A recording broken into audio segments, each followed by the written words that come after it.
Почитувам подпредседателе, почитувам председател на Судскиот совет, почитувани колеги, почитувана македонска јавност. Разгледуваме извештај за работата на Судскиот совет 2 години после неговото донесување, односно давање на овој извештај. Нема да зборуваме на таа тема, бидејќи е апсолвирана. Знаеме дека сето е ова со цел за да не може да се интервенира и нашите забелешки да бидат вметнати за да се подобри целокупната состојба во правосудниот систем. Меѓутоа, самиот извештај по кој што работиме денес и го разгледуваме и дебатиравме на комисијата, самиот извештај е контрадикторен. Зошто? Не значи дали моето мислење е едно или друго. Туку релевантните институции го демантираат во одреден дел каде што самите констатираат дека Судскиот совет констатира дека Врховниот суд на Република Македонија во 2020 година е ажурен суд. Оваа констатација ја демантира Народниот правобранител на Република Македонија, кој што во извештајот вели дека Врховниот суд е тој кој што ги пробива роковите, односно има надлежност да постапува по постапките за ненавремено судење, односно за судење во разумен рок. Истиот него почитува овој разумен рок, а постапува по истите преставки. Ова е во однос на Врховниот суд, а самиот Судски совет констатирал дека е ажурен. Потоа, Советот констатирал дека Вишиот управен суд исто така е ажурен суд. А тоа произлегува од ажурноста на управниот суд. Почитувани колеги, пред само неколку месеци, односно години, имавме констатација дека по интервенција на Царинската управа, која пријавила до Судскиот совет дека недостасуваат одредени предмети, при контрола во Управниот суд е констатиран недостаток, односно пронајдени се преку 5000 предмети во ФИОКа. И тоа, внимавајте, најчесто од Царинската управа и оние предмети кои што се однесуваат на доделување на концесии, односно секаде каде што има милионски суми на проневера на вакви постапки. На самата комисија при разговор од страна на председателката бев коригиран дека не станува збор за 5000 предмети, туку внимавајте, како да е некое достигнување дека биле само 1541 предмет. 1541 предмет пронајдени во ФИОКа на Управниот суд, кои што не биле доставени до Вишиот управен суд, ви кажав од кои области. Од Царинска управа, од концесии, онаму каде што е најсуштински перењето на пари и злоупотреба на службената положба кои што ги имат овие носители. И на самата ова констатација, председателот на судот вели вака: јас како председател на судот по констатирани неправилности во неколку наврати пред формирани комисии спроведовме и дисциплински постапки за кои беа изречени парични казни. Ако е нешто треба да представува пример за почитување на начелата при извршување на работните задачи. И внимавајте, и беше укажано на последиците со кои може да се соочи секој вработен во институцијата. На судија во управен суд, ажурен според Советот, председателот на судот му укажува со кои последици може да се соочи за неговото работење, односно неработење. Апсурд до апсурд се поставува од секое постапување на овие носители на функции. Но понатаму се продлабочува уште многу повеќе самата голгота во правосудниот систем. Зошто? На апелационо подрачје Битола имаме 6 неажурни од 7 основни судови. На апелационо подрачје Гостивар имаме 5 неажурни од 6. На апелационо подрачје Скопје имаме 3 од 10. На апелационо подрачје Штип имаме 5 од 9.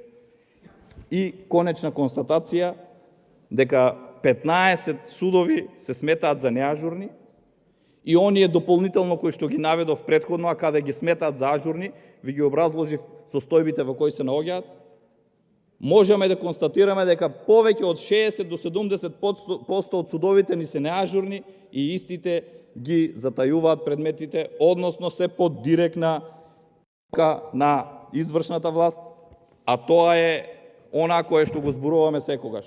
Не функционира правната држава. Немаме правосуден систем и немаме поделба на власта. Извршната власт е прва и пред законодавната и пред судската. Воопшто немаме владење на правото. Зошто?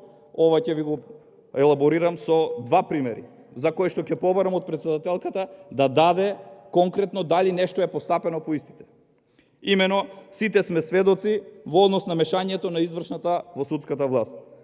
Сведоци бевме на едно писмо од страна на владата на Република Македонија до Судскиот совет, каде што вели вака: проследување на преставка во ваша надлежност за запазување и понатамошно постапување. Истиот документ е посочено дека се проследува документот до Судскиот совет поради тоа што е нагласено сериозноста на преставката за понатамошно постапување. И владата вели вака: очекуваме од Судскиот совет во рок од 7 дена од нивното постапување копија од одговорот на странката да биде доставен до канцеларијата на председателот на владата. Знаете зашто станува збор овде? Копија од одговорот на Судскиот совет да се достави до владата, односно до премиерот. Ова е тоа што го зборуваме, без да се даде согласност од страна на министерот за правда, на другите носители на функции и министрите и премиерот. Не поминува ниту една пресуда, ниту една преставка во Судскиот совет. Впрочем, ова го потенциравме и го потврдивте и со тоа кога министер за правда беше господинот Маричич. Истиот имаше информации како се гласа во судски совет, односно истиот ги имаше информациите од записниците што се гласало и како се гласало. Ако знаеме дека согласно членот 124 од Законот за кривична постапка, знаеме дека гласањето на судиите во ваквиот совет се врши тајно, а согласно истиот закон и членот 96 за гласање и советување се составува посебен записник. И истиот се затвара и единствено кој што може да постапува по него и да го разгледува е непосредно повисокиот суд. А овде непосредно повисок суд е господинот Маричич, односно министерот за правда. Ова е доказ дека без да се даде одобрение од овие носители, премиерот и министерот не поминува ниту една пресуда, ниту една одлука. Конкретно прашање до председателката: дали по овие конкретни два случаи кои што ви ги наведов имате постапено, односно дали се санкционирани судиите кои што ги дали информациите, односно ги издали информациите, и дали по однос на предметите кај председателот кој што констатира во управниот суд имаме одредена разрешница по однос на предметите. Овде станува збор за класична злоупотреба на службената положба и овластување. Ете затоа, почитувани колеги, довербата во судството е на ниво кое што го знаеме сите, односно имаме 70% недоверба. Ова го констатират и State Department-от и Европската комисија, која ни ја намалува оценката за напредок од 4:2, односно за 50% ни ја намалуваат самата напредокот во правосудниот систем. Ова е, конкретно ќе ви потенцирам и уште еден податок, зошто. Еве зошто. Имаме преку 149 семејства, фамилии и правни лица кои што во голготата на правосудните органи се повеќе од 10 години. 10 години имаме повеќе од 149 предмети.